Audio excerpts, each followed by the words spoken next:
Selamat datang di Universitas Negeri Makassar, salah satu perguruan tinggi terbaik di kawasan timur Indonesia yang terus tumbuh, berinovasi, dan mencetak generasi masa depan bangsa. Dengan visi Universitas Negeri Makassar sebagai pusat pendidikan, pengkajian, dan pengembangan pendidikan, sains, teknologi, dan seni berwawasan kependidikan dan kewirausahaan, Universitas Negeri Makassar hadir untuk menjawab tantangan zaman melalui pendidikan berkualitas, penelitian inovatif, dan pengabdian kepada masyarakat. Salah satu fakultas unggulan di Universitas Negeri Makassar adalah Fakultas Teknik, tempat lahirnya calon insinyur, teknolog, dan pendidik vokasional yang siap menghadapi tantangan global. Fakultas Teknik memiliki visi sebagai pusat pendidikan, pengkajian, dan penerapan teknologi kejuruan, bidang, vokasional, dan keteknikan yang profesional berwawasan kewirausahaan yang unggul. Fakultas Teknik mengelola 7 jurusan dengan total lebih dari 14 program studi dari jenjang S1, D3, hingga sarjana terapan. Program-program unggulan seperti D4 Teknik Elektro hingga S1 Pendidikan Teknik Informatika hadir untuk membekali mahasiswa dengan ilmu dan keterampilan terkini. Melalui rencana pengembangan pendidikan, Fakultas Teknik terus mendorong peningkatan kualitas pembelajaran, riset, dan kolaborasi industri. Mahasiswa dilatih untuk tidak hanya menguasai teori, tapi juga mampu berkarya nyata di lapangan.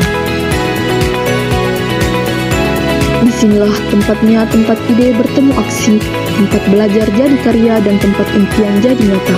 Bersama Universitas Negeri Makassar dan Fakultas Teknik, mari bangun masa depan yang lebih inovatif, cerdas, dan berdampak.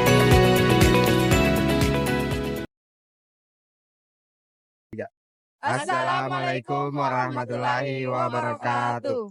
Kami dari kelompok 1 mata kuliah Pancasila, jurusan Pendidikan Teknik Elektro Fakultas Teknik, Universitas Negeri Makassar yang beranggotakan 7 orang. Perkenalkan, nama saya Aidil Mokhtar. Perkenalkan, nama saya Khaif Rijal. Perkenalkan, nama saya Trian Pontandian. Perkenalkan, nama saya Nurul Asisa. Perkenalkan, nama saya Nur Fadila. Perkenalkan, nama saya Muhammad Awir. Perkenalkan, nama saya Nur Hidayat. Selamat menyaksikan.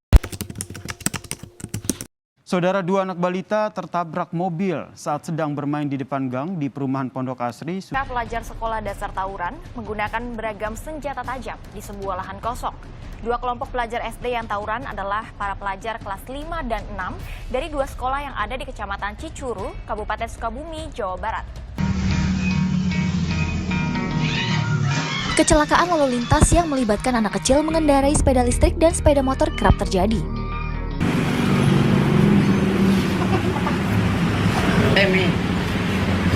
Dari kasih dia bukan. Dari bukan.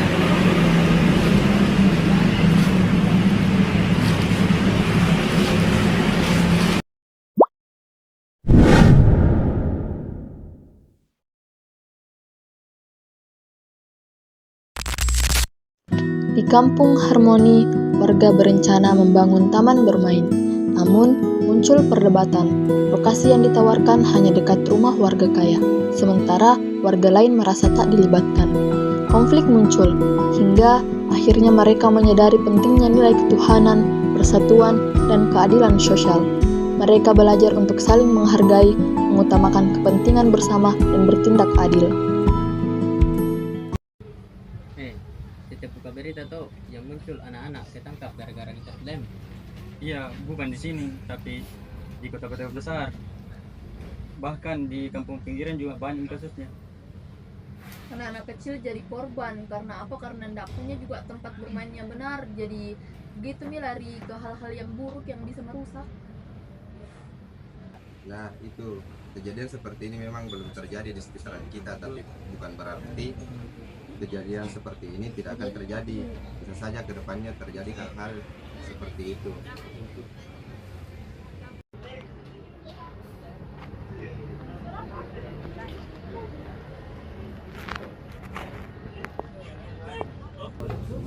Anak-anak itu juga tiap sore cuma lari-larian di gang sempit.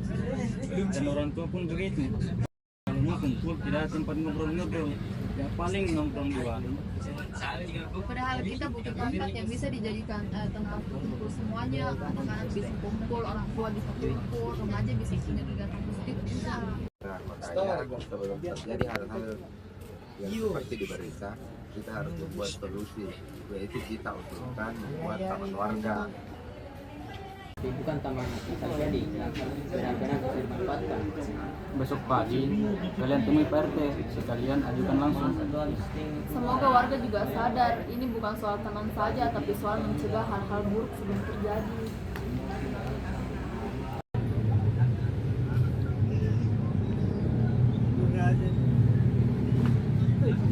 Saya setuju, kita tidak cuma perlu taman, tapi juga tempat yang bisa jadi wadah untuk semua orang. Untuk biaya pembangunan dan taman, saya akan sponsor. Kalau begitu, kita bisa lebih semangat lagi. Ini akan jadi investasi buat kampung kita. Iya, ini bakal jadi contoh buat tempat lain. Kalau kita sukses, siapa tahu ada yang ikut. Taman ini bisa jadi lebih sekedar tempat main, tapi simbol perubahan juga. Terima kasih Dila, kita semua juga bakal bantu. Ini bukan sekedar proyek, tapi tanggung jawab bersama. Sama-sama, kita semua punya peran di sini. Nggak ada yang bisa kerja sendirian. Semoga taman ini bisa jadi titik awal perubahan besar buat tujuan kita.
Saya duduk ya, Pak. Iya, silakan.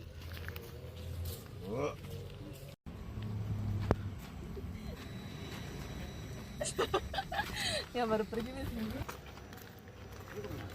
Permisi Pak, Assalamualaikum Pak. Waalaikumsalam.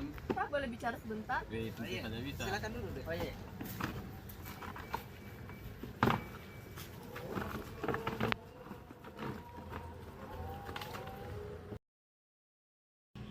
Baik, jadi gini Pak, kami tuh punya ide buat taman bermain di sini Pak, semua usia itu bisa pakai.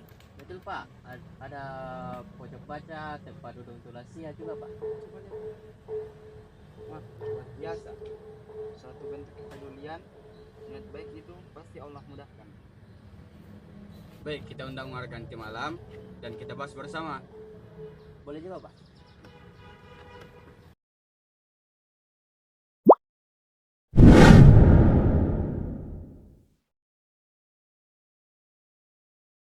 Assalamualaikum warahmatullahi wabarakatuh. Waalaikumsalam warahmatullahi wabarakatuh. Baik saudara-saudara dan anak muda, jadi kita ingin membangun taman bersama. Jadi mari kita dengar usulan mereka. Oke, para warga. Jadi di sini kami ingin membangun taman di lahan kosong yang mudah diakses para warga. Maaf, suruh bersihkan depan lahan rumahku. Lebih strategis dan lebih bersih. Ya? Tapi itu jauh dari rumah warga lain, Dilla. Anak-anak dari gang barat harus jalan jauh dari sana. Tapi ini taman untuk kita semua, bukan bilang dekat rumah Taji. Karena keadilan bersosial itu yang harus dijaga. Loh, saya mau danai sebagian besar taman itu. Justru karena niat baik itu kita perlu niat yang tulus. Ingat, Tuhan melihat hati bukan sekedar bantuan. Benar, dalam sila pertama kita diajarkan untuk hidup dengan iman. Jangan jadikan bantuan sebagai bahan pamer, tapi jadikan bahan untuk mencari amal. Jadi, maksud kalian saya egois? Bukan begitu, Bu. Ini taman kan dibangun untuk semua. Kalau dibangun dekat rumahnya Ibu, itu tidak adil. Cocok. Apa gunanya juga bantuan kalau membuat kita terpecah? Betul. Iya, Betul. Saudara mohon tenang. Baik, mari kita kembali ke nilai-nilai Pancasila. Kita bangsa yang bertuan, bersatu dalam perbedaan, dan menjunjung tinggi keadilan. Jangan kita lupakan karena hanya taman. Bagaimana kalau taman dibangun di tengah kampung, di dekat musola, agar bisa dijangkau semuanya? Bagaimana Ibu Dilla? Apakah biayanya bisa dibantu?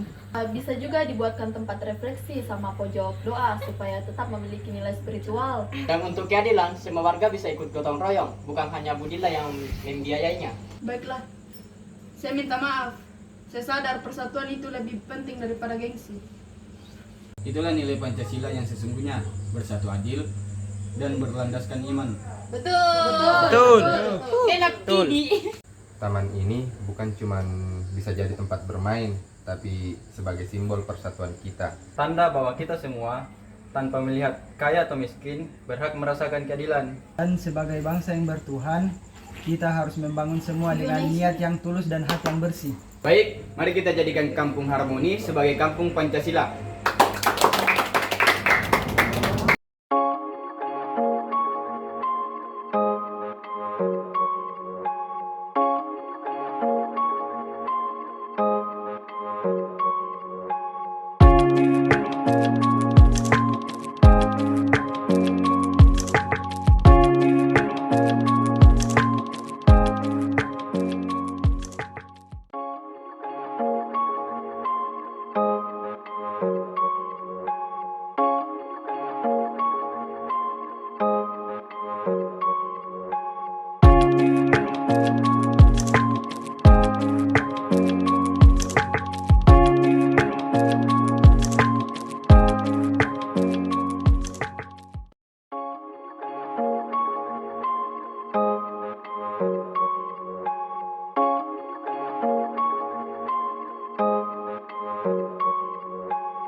Jadi, kesimpulan dari video tersebut adalah kurangnya pengawasan di Taman Persatuan bisa menciptakan lingkungan yang rentan terhadap tawuran dan penyalahgunaan lem.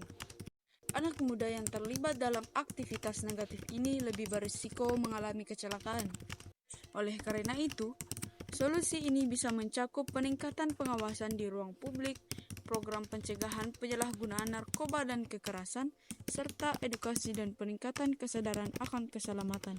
Itulah tadi proyek Cinta Tanah Air berbasis karya video dari kelompok kami. Terima kasih sudah menyaksikan. Wassalamualaikum warahmatullahi wabarakatuh.